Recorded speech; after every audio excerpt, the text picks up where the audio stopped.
Ready, steady, go. Well, hello everybody, we're here in Jerusalem, well, overlooking Jerusalem, on the Mount of Olives, overlooking the Temple Mount, which is just over there.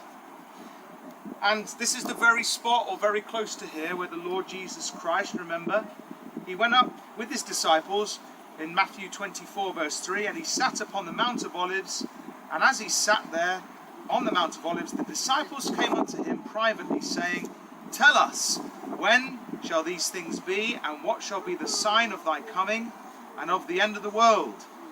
And what was it that they wanted to find out? Well, just before Jesus had been up here, overlooking the temple, and he'd said to them, he'd uttered that prophecy that not one stone would be left upon another on the great Jewish temple, the second temple. And in fact, in Luke 21 and at verse 5, we read of that. As some spake of the temple, how it was adorned with goodly stones and gifts, he said, As for these things which ye behold, the days will come in the which there shall not be left one stone upon another that shall not be thrown down. Now, Moses, when you look at the Temple Mount, do you see the Jewish temple there? Do you see the Jewish temple there? What do you see? Is the Jewish temple there? No. The Jewish temple is not there. The Lord Jesus Christ talked about that. He said that the Jews, the temple would fall, and that the Jews would fall by the edge of the sword, and they'd be led away captive into all nations, and Jerusalem shall be trodden down of the Gentiles until the times of the Gentiles be fulfilled. And of course that happened, did it? In AD 70, the temple was destroyed, and all the stones fell down. And so we look for that time when it says until the times of the Gentiles be fulfilled, because it's not a permanent thing. We know that the temple will be rebuilt and the kingdom will be restored again to Israel when the Lord Jesus Christ returns. And he is coming back visibly to this earth. It's very interesting. I've just got a couple of other passages you might find of interest, because seeing as we're here on the Mount of Olives, when you go to, for example, Zechariah chapter 14, we believe in Zechariah 14 and verse 4, it talks about one who bears God's name, who's going to come, and is going to come and stand on this very mountain place that we are right now. It says, And his feet shall stand in that day upon the Mount of Olives, which is before Jerusalem. So this is where we are, before Jerusalem.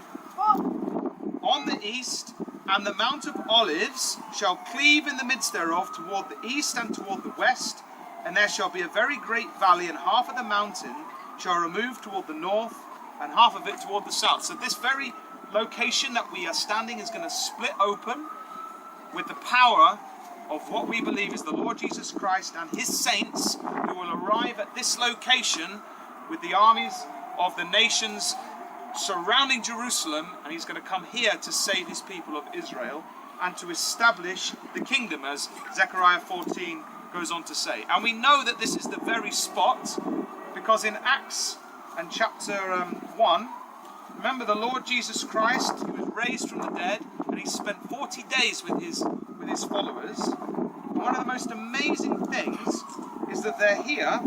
You see in verse 12 of Acts chapter 1, it says, Then returned they unto Jerusalem. Hang on, let me get this right. Sorry, verse 9. It says, Acts chapter 1, verse 9, And when Jesus had spoken these things, while they beheld, he was taken up, and a cloud received him out of their sight. And while they looked steadfastly toward heaven as he went up, behold, two men stood by them in white apparel, which also said, Ye men of Galilee, why stand ye gazing up into heaven? This same Jesus which is taken up from you into heaven shall so come in like manner as ye have seen him go into heaven. So the Lord Jesus Christ goes up into heaven, and we believe two angels appear. It says two men appear, and they say, Why are you looking up into heaven? Because Jesus is going to come back down in exactly the same way as you've seen him go into heaven, right? But where were they in this location where he's going to come back? Where were they? It says in verse 12, Then returned they, that's the followers, unto Jerusalem from the mount called Olivet. So they were on the Mount of Olives, they were here, and they saw Jesus ascend into heaven, and the angels say, Jesus is going to come back to this very spot. Zechariah tells us that when he comes back, he's got his saints with him. He's going to split the mountain in two. He's going to save Israel. He's going to establish the kingdom. And I think that's really remarkable, and I'm glad to share that with you today as we're here on the Mount of Olives. Shalom. Shalom. Thank you, Dylan. I've messed all your things up. Because usually at home I'm using my big